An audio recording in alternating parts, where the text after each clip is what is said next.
The Mahabharata of Krishna-Dwaipayana Vyasa. Translated into English prose from the original Sanskrit text by Pratap Chandra Roy C.I.E. This free ebook has been downloaded from holybooks.com. Virata Parva. Section 59, Virata Parva continued. Vaisampayana said, Then, O mighty king, Drona's son rushed to an encounter with Arjuna in battle. And beholding his rush to the conflict like a hurricane, showering shafts like a rain-charged cloud, Pritha's son received him with a cloud of arrows. And terrible was the encounter between them, like that between the gods and the Danavas. And they shot arrows at each other like Virata and Vasava. And the welkin being enveloped on all sides with arrows, the sun was completely hidden, and the air itself was hushed. And, O conqueror of hostile cities, as they assailed and struck each other, loud sounds arose as of bamboos on fire.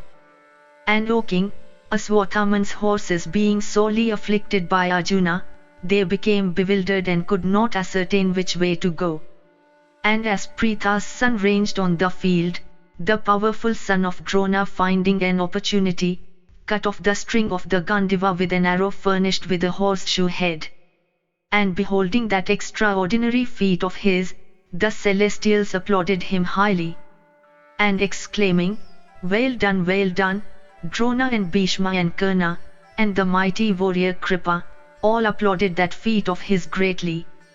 And the son of Drona, drawing his excellent bow, pierced with his shafts, furnished with the feathers of the Kanka bird, the breast of Partha, that bull among warriors.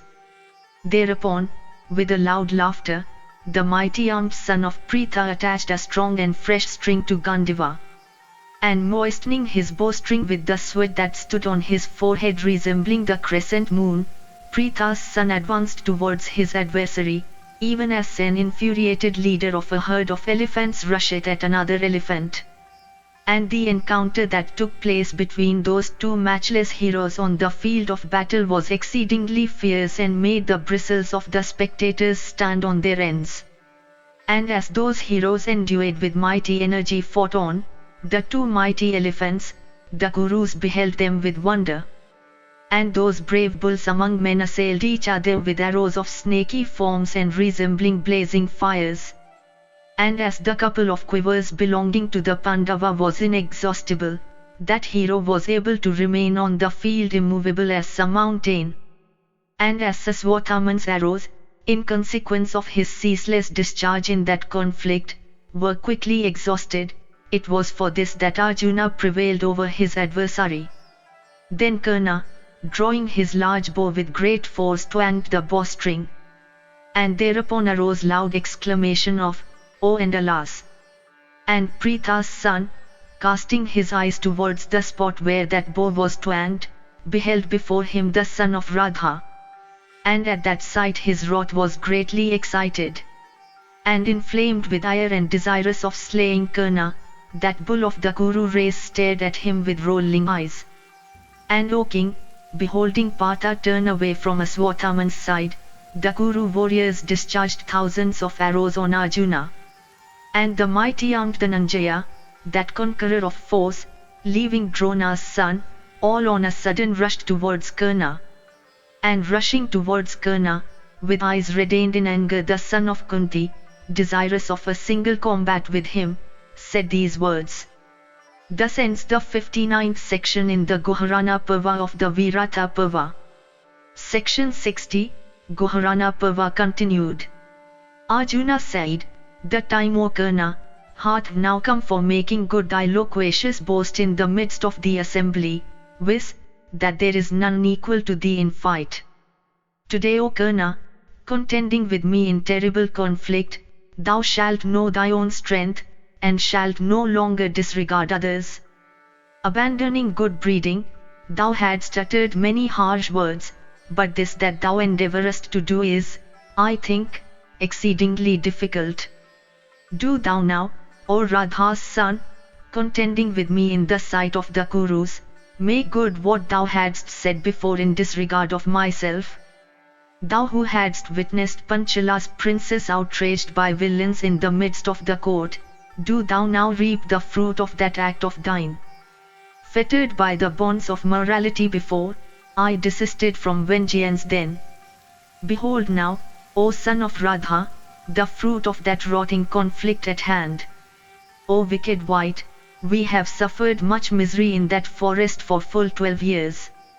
Reap thou today the fruits of our concentrated vengeance. Come, O Karna. Cope with me in battle.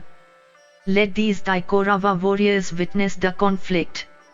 Hearing these words, Karna replied, Do thou, O Partha, accomplish indeed what thou sayest in words.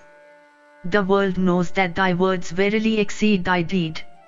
That thou hadst forborne formerly was owing to thy inability to do anything. If we witness thy prowess even now, we may acknowledge its truth. If thy past forbearance was due to thy having been bound by the bonds of morality, truly thou art equally bound now, although thou regardest thyself free. Having, as thou sayest, passed thy exile in the woods in strict accordance with thy pledge, and being therefore weakened by practicing an ascetic course of life, how canst thou desire a combat with me now? O Pritha's son, if Sakra himself fight on thy side, still I would feel no anxiety in putting forth my prowess. Thy wish, O son of Kunti, is about to be gratified. Do thou fight with me now, and behold my strength. Hearing this, Arjuna said, Even now, O Radha's son, thou hadst fled from battle with me, and it is for this that thou livest, although thy younger brother hath been slain. What other person save thee, having beheld his younger brother slain in battle, would himself fly from the field, and boast as thou dost, amid good and true men? Vaisampayana continued, having said these words unto Karna, the invincible Vibhatsu rushed at him and charged a volley of shafts capable of penetrating through a coat of mail. But that mighty warrior Karna received with great alacrity that discharge with an arrowy shower of his own, heavy as the downpour of the clouds. And that fierce volley of arrows covered all sides and severally pierced the steeds and arms and leathern fences of the combatants.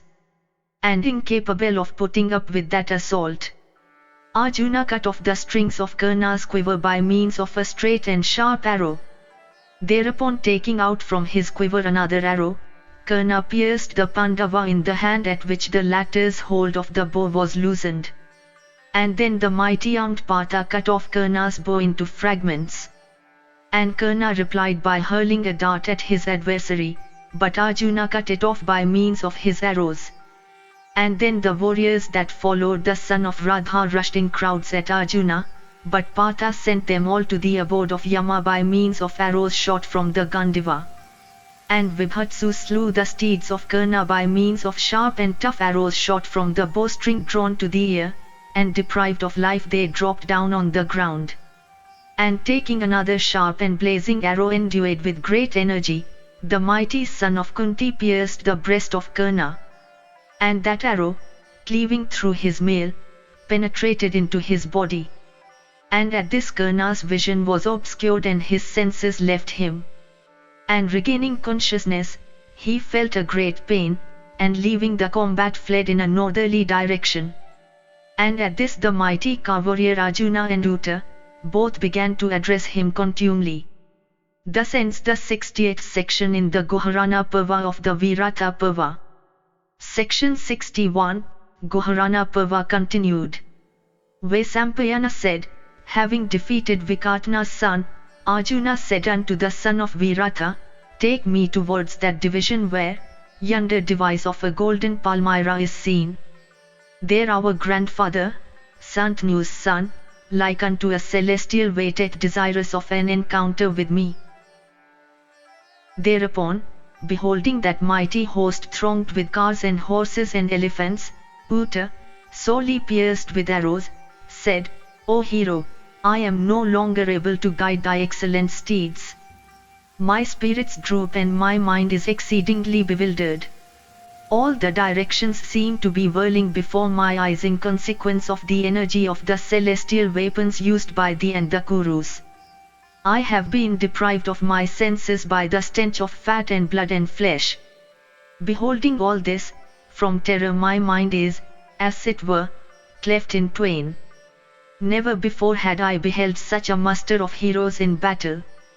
And at the flapping of fences, and the blare of conches, the leonine roars made by the warriors and the shrieks of elephants, and the twang of the gandiva resembling the thunder, I have, O hero, been so stupefied that I have been deprived of both hearing and memory.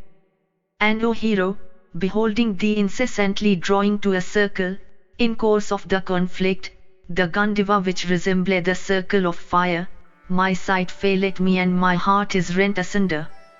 And seeing thy fierce form in battle, like that of the wielder of the Pinaka while inflamed with wrath, and looking also at the terrible arrows shot by thee, I am filled with fear.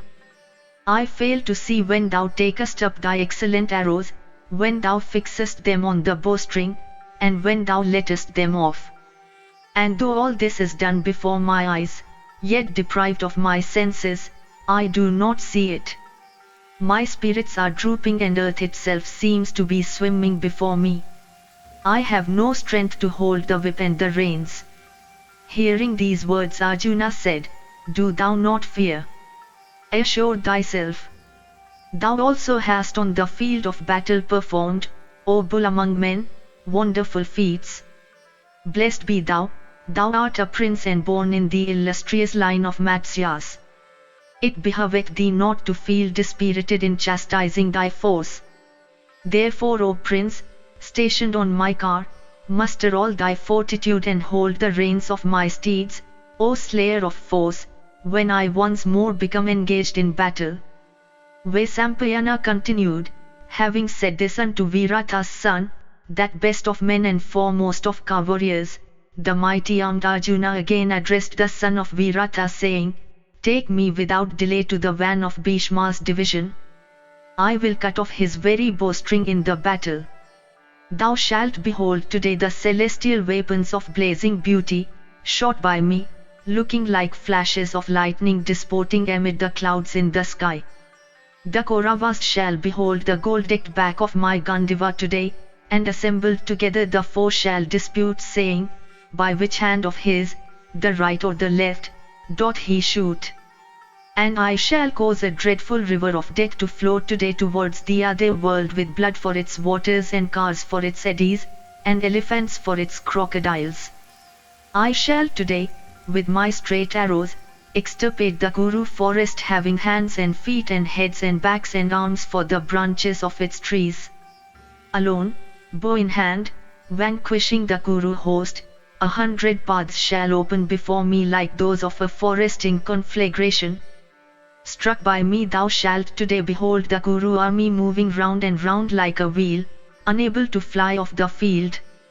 I shall show thee today my excellent training in arrows and weapons. Stay thou on my car firmly, whether the ground be smooth or uneven.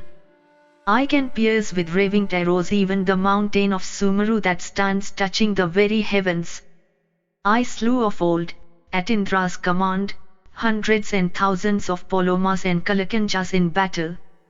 I have obtained my firmness of grasp from Indra, and my lightness of hand from Brahman, and I have learnt various modes of fierce attack and defense amid crowds of foes from Prajapati.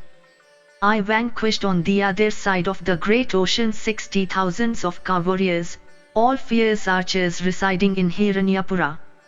Behold now, I defeat the multitudinous host of the Kurus, like a tempest scattering a heap of cotton.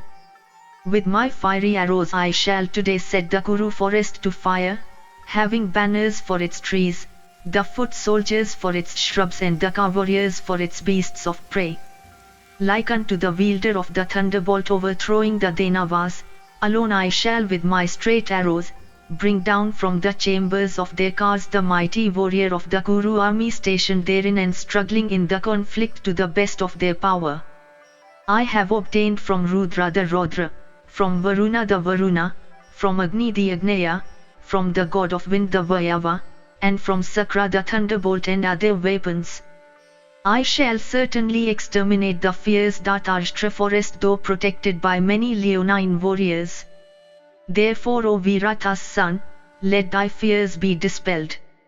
Vaisampayana continued, thus assured by Savyaschin, the son of Virata penetrated into that fierce array of cars protected by Bhishma.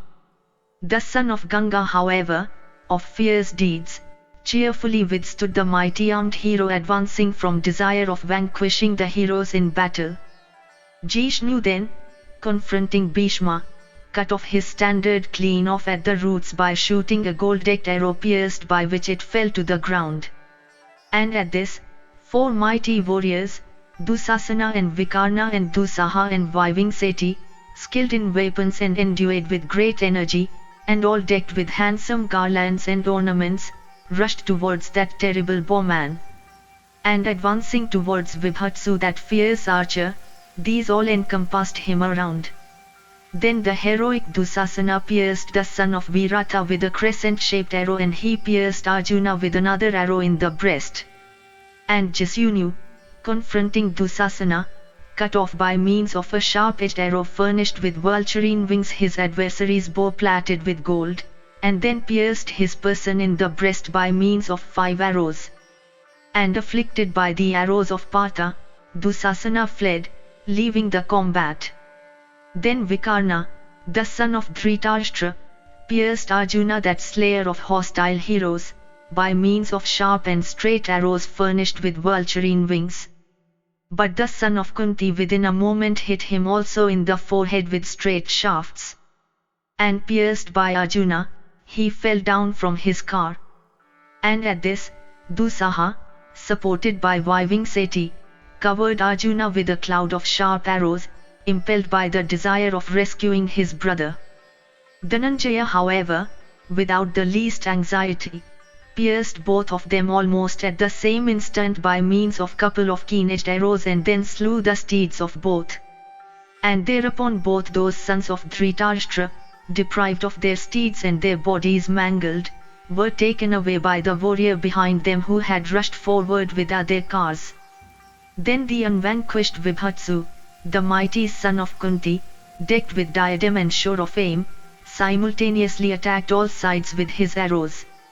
Thus ends the 61st section in the Guharana Parva of the Virata Parva. Section 62, Guharana Parva continued. Vaisampayana said, Then, O thou of the Bharata race, all the great warriors of the Kurus united together, began to assail Arjuna to the best of their might from all sides. But that hero of immeasurable soul completely covered all those mighty warriors with clouds of arrows, even as the mist covereth the mountains. And the roars of huge elephants and conches, mingling together, produced a loud uproar.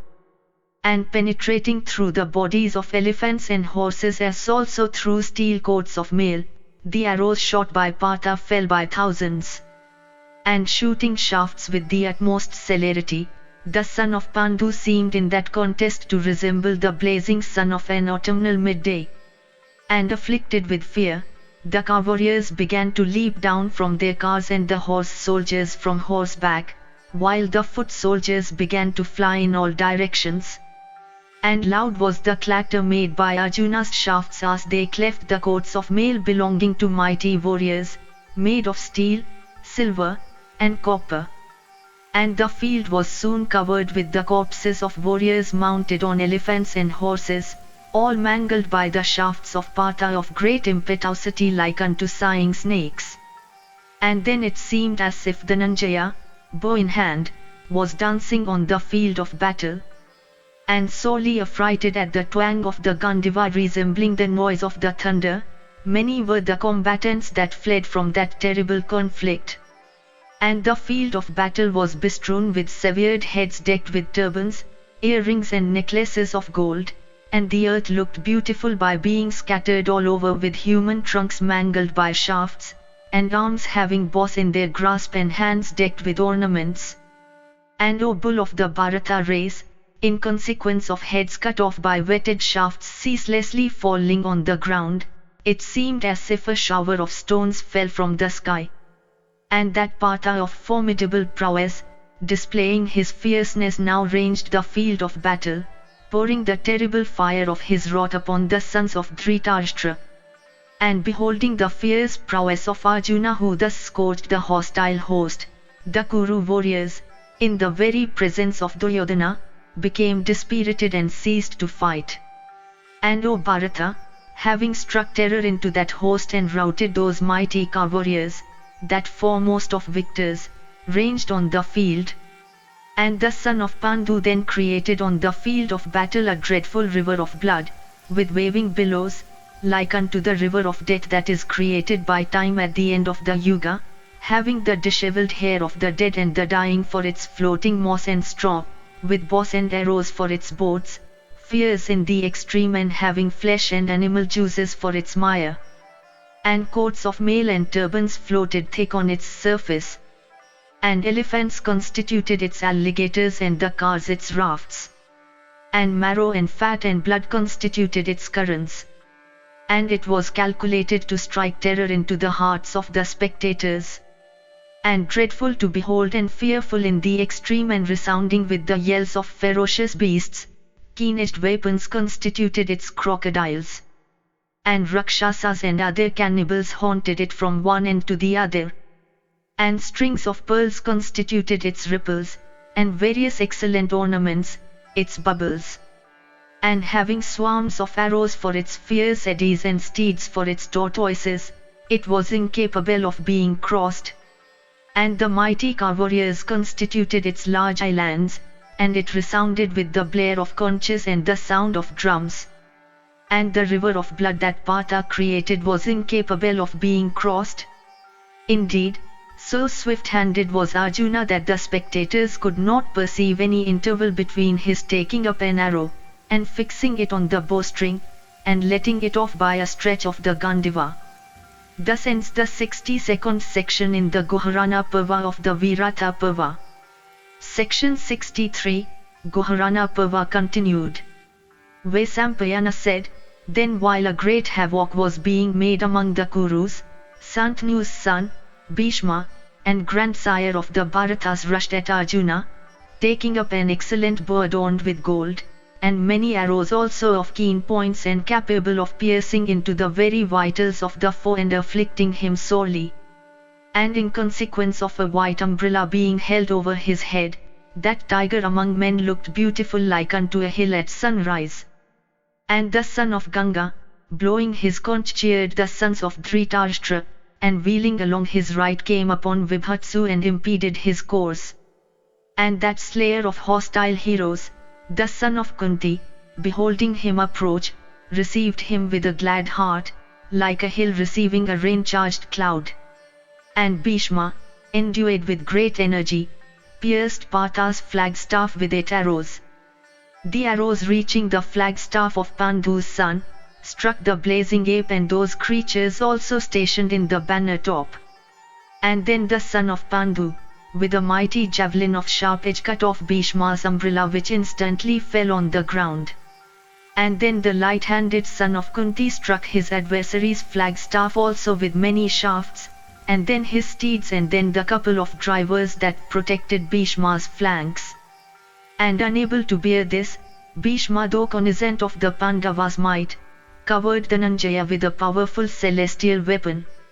And the son of Pandu, of immeasurable soul, hurling in return a celestial weapon at Bhishma, received that from Bhishma, like a hill receiving a deep mass of clouds. And the encounter that took place between Partha and Bhishma was fierce, and the Kaurava warriors with their troops stood as lookers on. And in the conflict between Bhishma and the son of Pandu, shafts striking against shafts shone in the air like fireflies in the season of rains. And O king, in consequence of Partha's shooting arrows with both his right and left hands, the bent Gandiva seemed like a continuous circle of fire. And the son of Kunti then covered Bhishma with hundreds of sharp and keen-edged arrows, like a cloud covering the mountain breast with its heavy downpour. And Bhishma, baffled with his own arrows, that arrowy shower, like the bank resisting the swelling sea, and covered the son of Pandu in return. And those warriors, cut into 1,000 pieces in battle, fell fast in the vicinity of Falguna's car. And then there was a downpour from the car of Pandu's son of arrows furnished with golden wings, and raining through the sky like a flight of locusts. And Bhishma again repelled that arrowy shower with hundreds of whetted shafts shot by him. And then the Kauravas exclaimed, "Excellent, excellent indeed! Bhishma hath performed an exceedingly difficult feat inasmuch as he hath fought with Arjuna. Dhananjaya is mighty and youthful, and dexterous and swift of hand. Who else save Bhishma, the son of Santanu, or Krishna, the son of Devaki, or the mighty son of Bharadwaja, the foremost of preceptors, is able to bear the impetus of Partha in battle?" And repelling weapons with weapons, those two bulls of the Bharata race, both endued with great might, fought on playfully and infatuated the eyes of all created beings. And those illustrious warriors ranged on the field of battle, using the celestial weapons obtained from Prajapati, and Indra and Agni and the fierce Rudra, and Kuvara and Varuna and Yama, and Vayu. And all beings were greatly surprised, upon beholding those warriors engaged in combat. And they all exclaimed, "Bravo Partha of long arms, bravo Bhishma!" Indeed, this application of celestial weapons that is being witnessed in the combat between Bhishma and Partha is rare among human beings. Vaisampayana continued, "Thus raged that conflict with weapons between those warriors conversant with all weapons. And when that conflict of celestial weapons ceased, then commenced a conflict with arrows. And Jishnu, approaching his opponent, cut off with an arrow sharp like a razor the gold-decked bow of Bhishma. Within the twinkling of the eye, however, Bhishma, that mighty-armed and great warrior, took up another bow and stringed it. And inflamed with wrath, he showered upon the Narijaya a cloud of arrows. And Arjuna too, endued with great energy, rained upon Bhishma innumerable sharp-pointed and keen-edged arrows. And Bhishma also shot clouds of arrows upon Pandu's son. And conversant with celestial weapons and engaged in shooting at each other arrows of keen points, no distinction, O king, could then be perceived between those illustrious warriors. And that mighty warrior, Kunti's son, covered with a diadem, and the heroic son of Santanu obscured the 10 directions with their arrows. And the Pandava covered Bhishma, and Bhishma also covered the Pandava, with clouds of shafts. And O king, wonderful was this combat that took place in this world of men. And the heroic warriors that protected Bhishma's car, slain by the son of Pandu, fell prostrate, O monarch, beside the car of Kunti's son. And the feathery arrows of Setavahana, shot from the Gandiva, fell in all directions as if with the object of making a wholesale slaughter of the foe. And issuing forth from his car, those blazing arrows furnished with golden wings looked like rows of swans in the sky. And all the celestials with Indra, stationed in the firmament, gazed with wonder upon another celestial weapon hurled with great force by that wonderful archer Arjuna. And beholding that wonderful weapon of great beauty, the mighty Gandiva, Chitrasena, highly pleased, addressed the Lord of Celestials, saying, "Behold these arrows shot by Partha coursing through the sky in one continuous line. Wonderful is the dexterity of Jishnu in evolving this celestial weapon. Human beings are incapable of shooting such a weapon, for it does not exist among men. How wonderful again is this concourse of mighty weapons existing from days of old. No interval can be perceived between his taking up the arrows, fixing them on the bowstring and letting them off by stretching the Gandiva. The soldiers are incapable of even looking at the son of Pandu, who is like unto the midday sun blazing in the sky. So also none ventures to look at Bhishma, the son of Ganga. Both are famous for their achievements, and both are of fierce prowess. Both are equal in feats of heroism, and both are difficult of being vanquished in battle." Thus addressed by the Gandharva about that combat between Partha and Bhishma, the lord of the celestials O Bharata, paid proper respect unto both by a shower of celestial flowers. Meanwhile Bhisma the son of Santanu, assailed Arjuna on the left side, while that drawer of the bow with either hands was on the point of piercing him. And at this Vibhatsu, laughing aloud, cut off with an arrow of keen edge and furnished with vulturine wings, the bow of Bhishma, that hero of solar effulgence. And then Dhananjaya, the son of Kunti, pierced Bhishma in the breast with 10 shafts, although the latter was contending with all his prowess. And sorely afflicted with pain, Ganga's son of mighty arms and irresistible in battle, stood for a long time leaning on the pole of his car.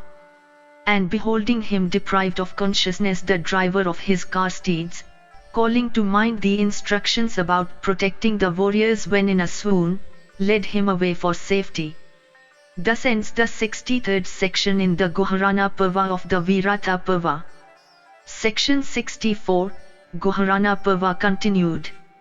Vaisampayana said, after Bhishma had fled, leaving the van of battle, the illustrious son of Dhritarashtra hoisting high flag approached Arjuna, bow in hand and setting up a loud roar.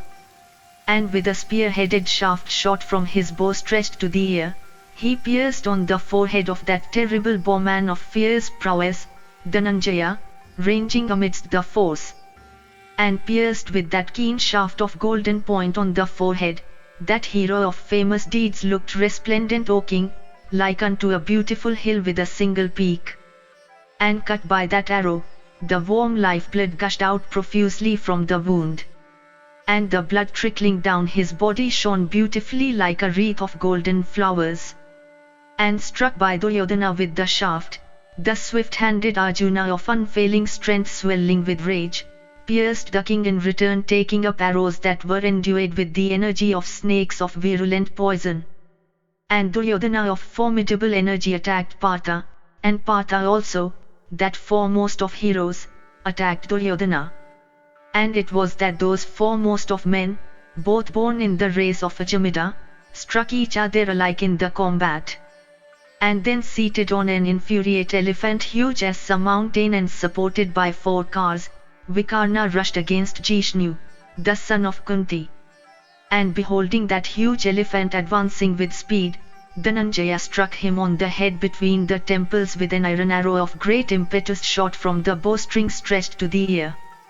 And like the thunderbolt hurled by Indra splitting a mountain, that arrow furnished with vulturine wings, shot by Partha, penetrated up to the very feathers into the body of that elephant huge as a hill.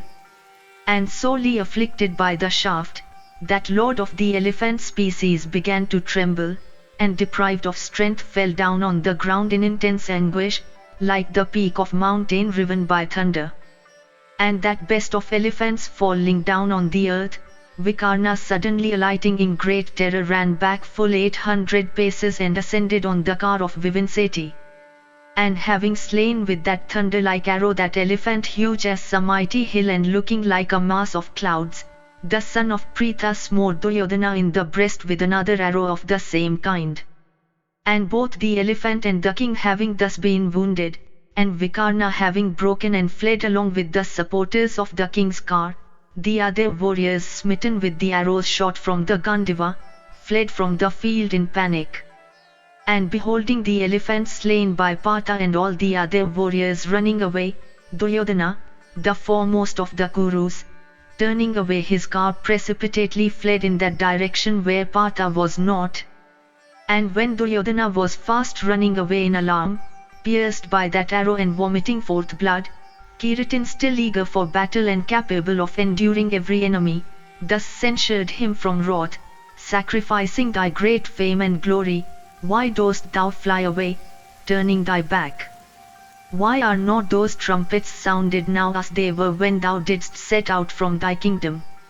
Lo, I am an obedient servant of Yudhishthira, myself being the 3rd son of Pritha, standing here for battle. Turn back, show me thy face, O son of Dhritarashtra, and bear in thy mind the behavior of kings. The name Duryodhana bestowed on thee before is hereby rendered meaningless. When thou runnest away leaving the battle, where is thy persistence in battle? Neither do I behold thy bodyguards, O Duryodhana, before nor behind. O foremost of men, fly thou away and save thy life which is dear from the hands of Pandu's son. Thus ends the 64th section in the Guharana Parva of the Virata Parva. Section 65, Guharana Parva continued.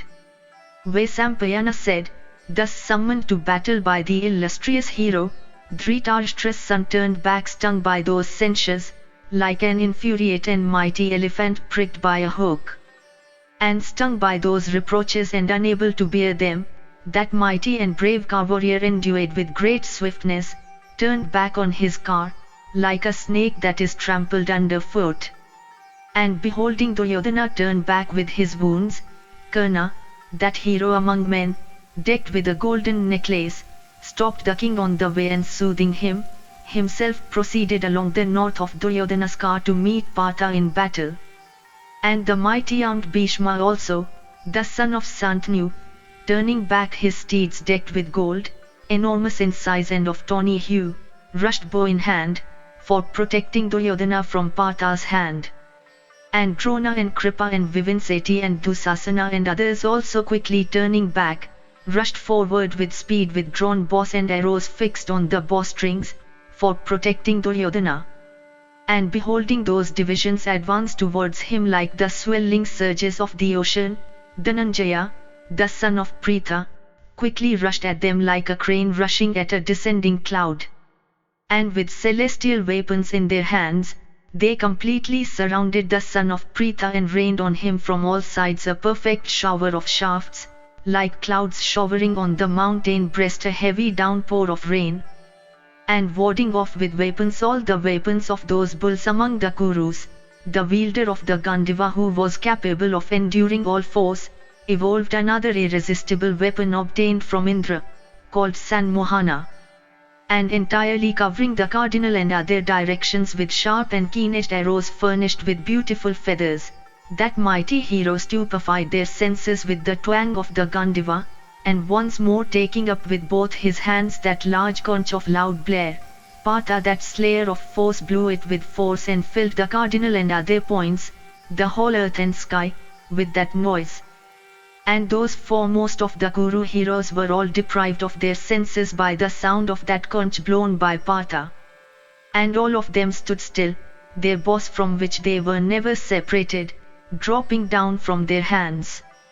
And when the Kuru army became insensible, Partha, calling to mind the words of Uta, addressed the son of the Matsya king saying, O best of men, go thou among the Kurus, so long as they remain insensible, and bring away the white garments of Drona and Kripa and the yellow and handsome ones of Karna, as also the blue ones of the king and Drona's son.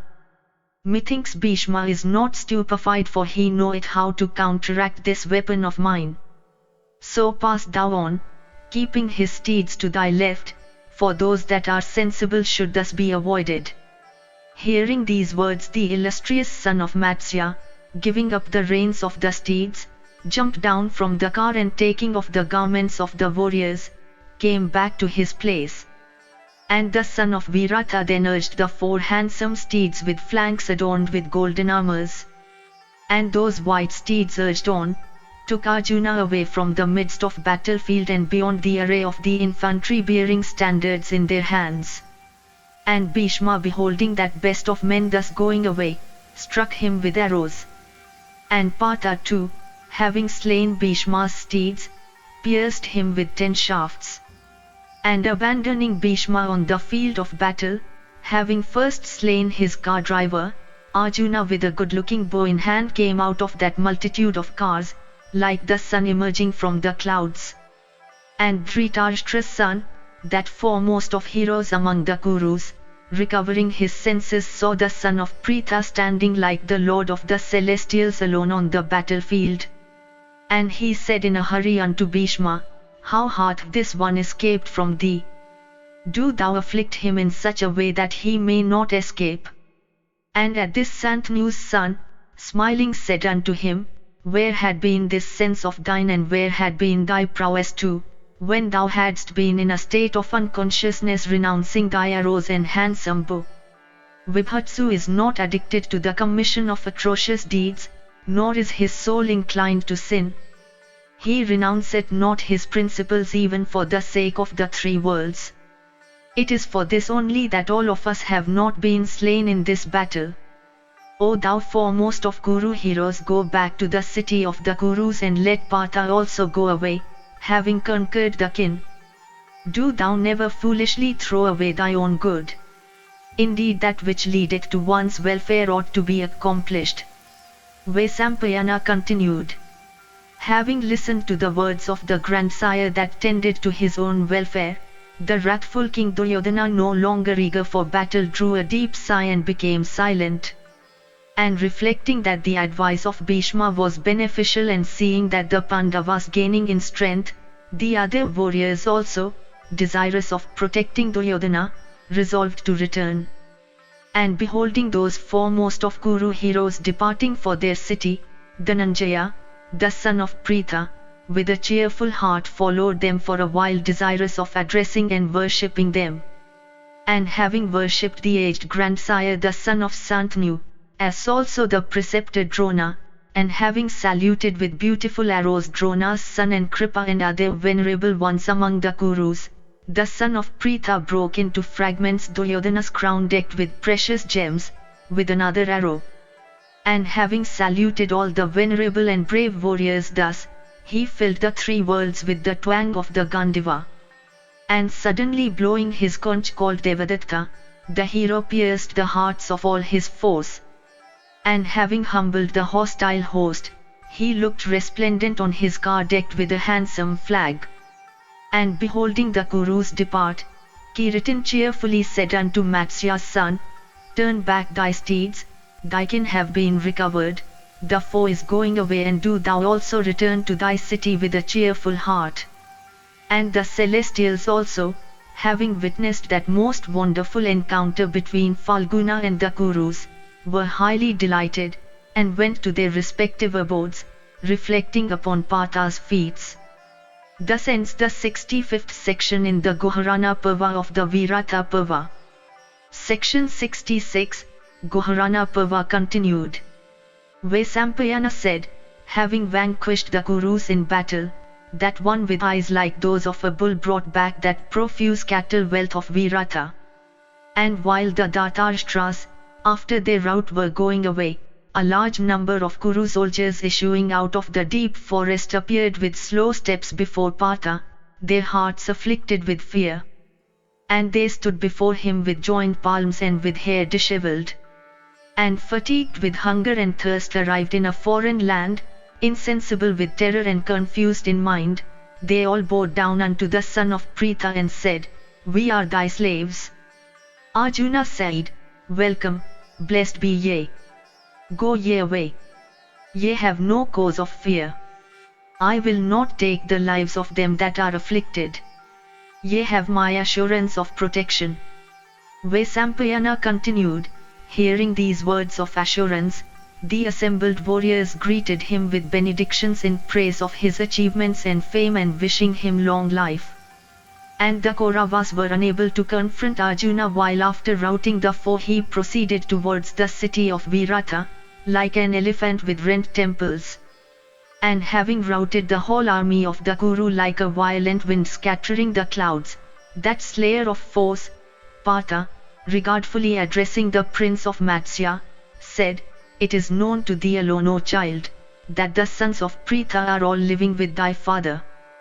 Do not eulogize them upon entering the city, for then the king of the Matsyas may hide himself in fear.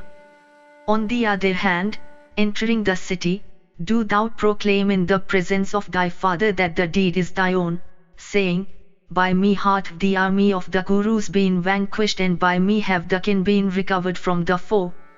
Uta said, The feat thou hast achieved is beyond my power. I do not possess the ability to achieve it. I shall not, however, O Savyaschin, discover thee to my father, as long as thou wilt not tell me to do it. Vaisampayana continued. Having vanquished the hostile army and wrested the whole of the cattle wealth from the Kurus, Jishnu returned again to the cemetery, and having approached the same cemetery stood there with body mangled by the arrows of the enemy. Then that terrible monkey blazing like fire ascended into the sky with those other creatures in the flagstaff. And the illusion created by Viswakarman melted away, and Uttar's own banner bearing the device of a lion was set up on the car again.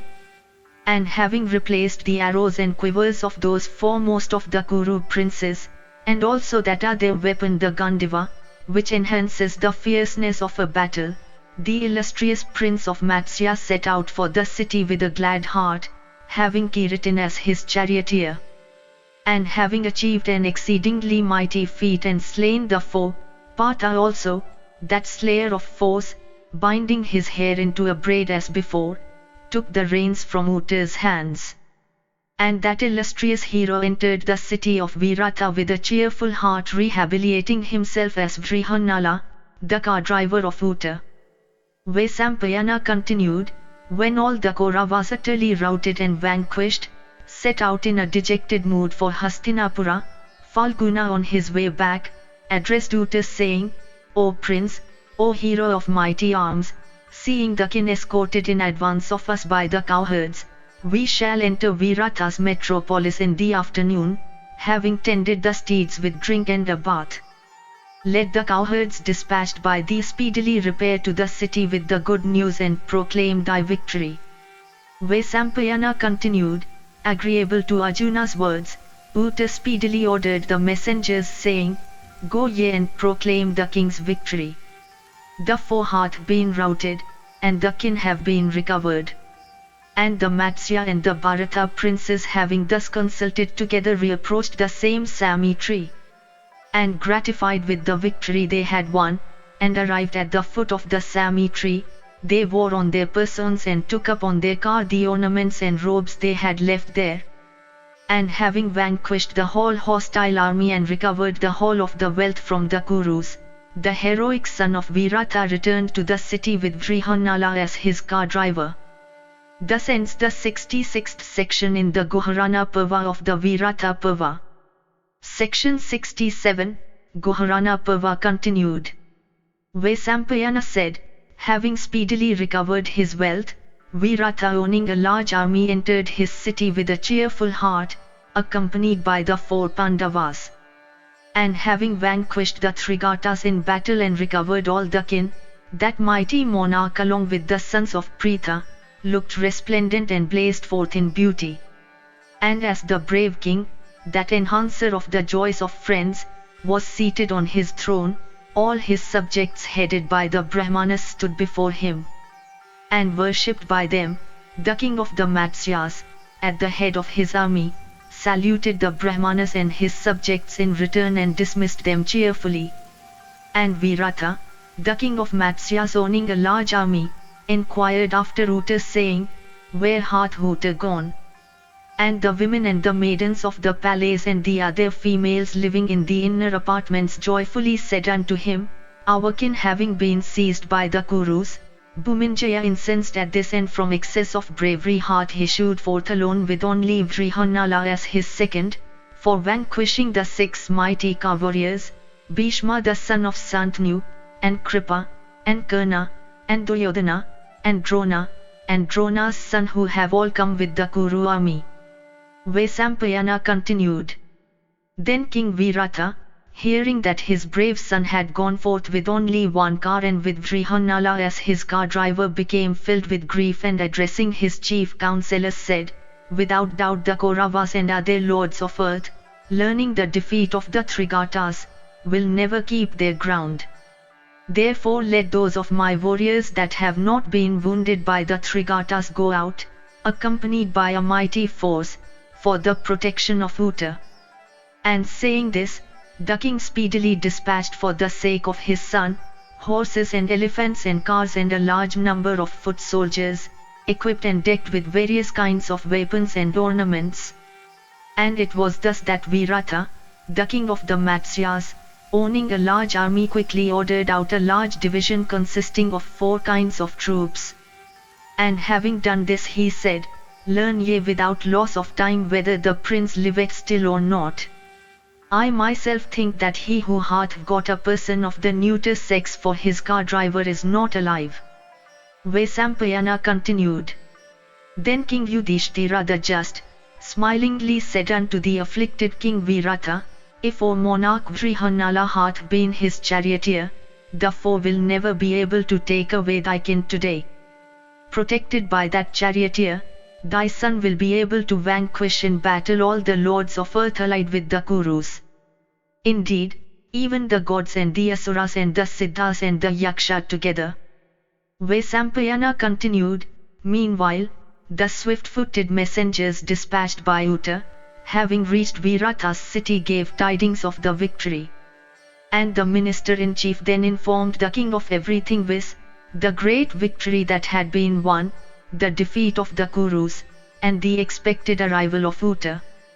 And he said, all the kin have been brought back, the Kurus have been defeated, and Uta, that slayer of foes, is well with his car driver. Then Yudhishthira said, by good luck it is that the kin have been recovered and the Kurus routed. I do not however regard it strange that thy son should have vanquished the Kurus, for his victory is assured that hath Vrihanala for his charioteer. Vaisampayana continued, hearing of the victory of his son possessed of immeasurable might, King Virata became so glad that the bristles of his body stood erect.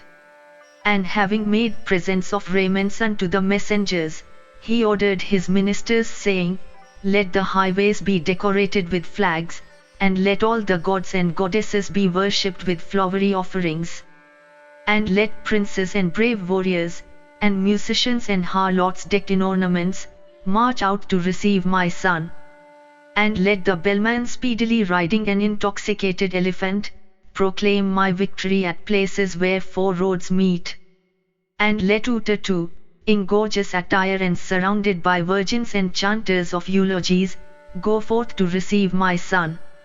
Vaisampayana continued, having listened to these words of the king, all the citizens with auspicious things in hand and many amongst them with cymbals and trumpets and conches, and beautiful women attired in gorgeous robes and reciters of auspicious and sacred hymns, accompanied by encomiasts and minstrels and drummers and other kinds of musicians issued forth from the city of the mighty Virata to welcome Uta of immeasurable prowess.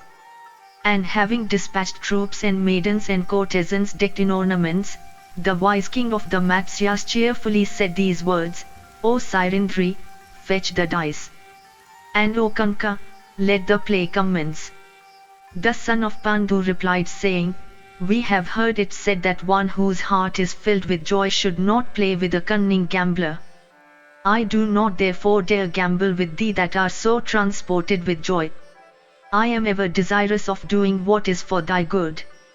Let the play however commence, if it pleases thee. Virata said, my female slaves and kin, my gold and whatsoever other wealth I have, nothing of all this shalt thou be able to protect today even if I do not gamble. Kanka said in reply, O monarch, O bestower of honors, what business hast thou with gamble which is attended with numerous evils? Gambling is fraught with many evils, it should therefore be shunned. Thou mayst have seen or at least heard of Yudhishthira, the son of Pandu. He lost his extensive and prosperous kingdom and his godlike brothers at dice. For this I am averse to gambling. But if thou likest, O king, I will play. Vaisampayana continued, while the play was going on, Matsya said unto the son of Pandu, Lo, the Kauravas that are so formidable have been vanquished in battle by my son.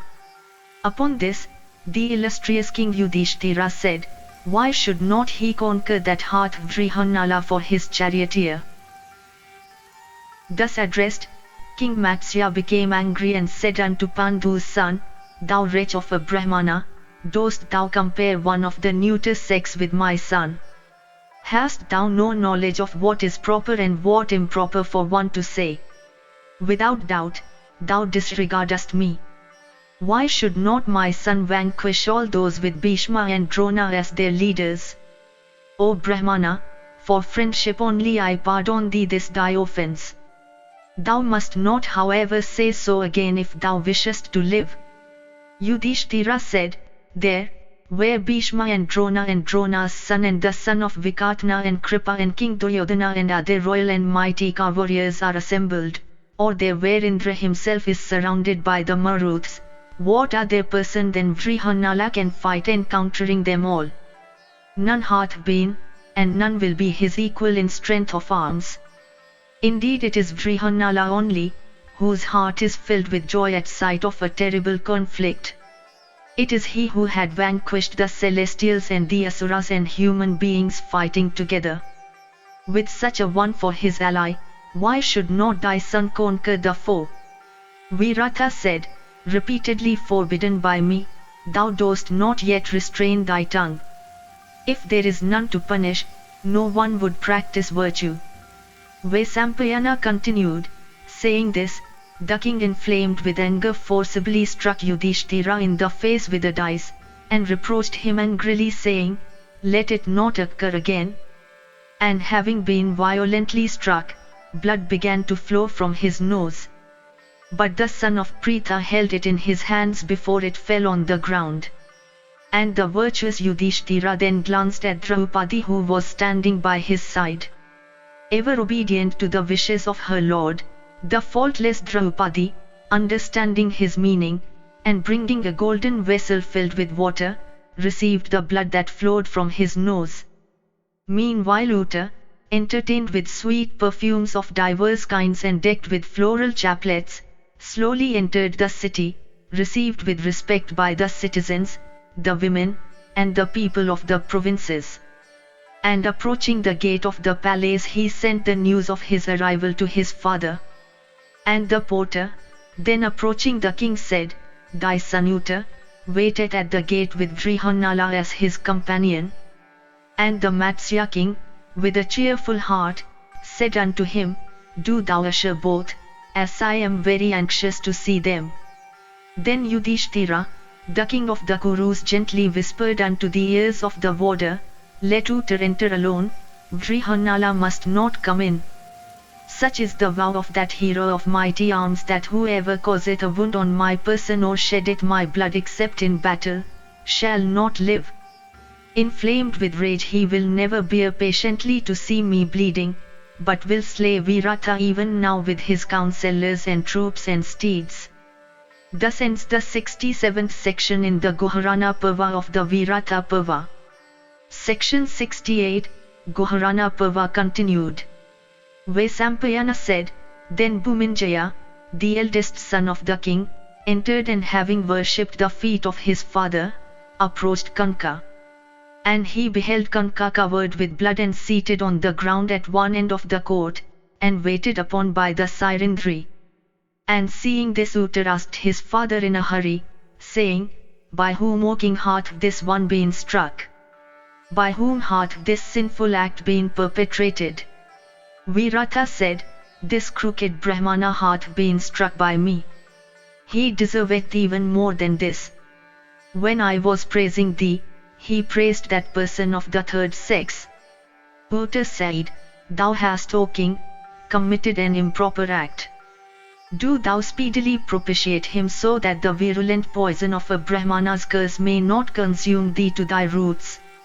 Vaisampayana continued, having heard the words of his son, Virata, that enhancer of the limits of his kingdom, began to soothe Kunti's son, who was like unto a fire hid in ashes, for obtaining his forgiveness.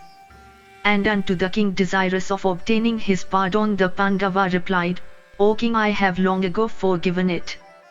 Anger I have none. Had this blood from my nostrils fallen on the ground, then without doubt, thou, O monarch, wouldst have been destroyed with thy kingdom. I do not however blame thee, O king, for having struck an innocent person. For, O king, they that are powerful generally act with unreasoning severity. Vaisampayana continued, when the bleeding had stopped, Vrihanala entered the council room and having saluted both Virata and Kanka, stood silent. And the king, having appeased the chief of the Kurus, began to praise in Savyajin's hearing, Uta who had returned from the battle. And the king said, O enhancer of the joys of Kekaya's princess, in thee have I truly a son. I never had, nor shall have, a son that is equal to thee. How indeed couldst thou, O child, encounter that Karna who leaveth not a single mark unhit amongst even 1,000 that he may aim at all at once? How couldst thou, O child, encounter that Bhishma who hath no equal in the whole world of men? How also couldst thou, O child, encounter Drona, that foremost of all wielders of weapons, that preceptor of the Vrishnis and Kauravas, twice born one who may be regarded as the preceptor of all the Kshatriyas? How couldst thou meet in battle the celebrated Aswathaman? How couldst thou, O child, encounter that Duryodhana, the prince who is capable of piercing even a mountain with his mighty arrows? My foes have all been thrashed. A delicious breeze seems to blow around me. And since thou hast recovered in battle the whole of my wealth that had been seized by the Kurus, it seems that all those mighty warriors were struck with panic. Without doubt thou, O bull amongst men, hast routed the foe and snatched away from them my wealth of kin, like his prey from a tiger. Thus ends the 68th section in the Guharana Parva of the Virata Parva.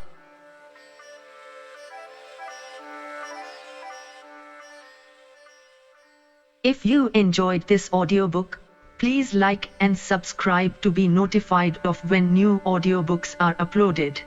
Thank you for listening and learning. Shanti.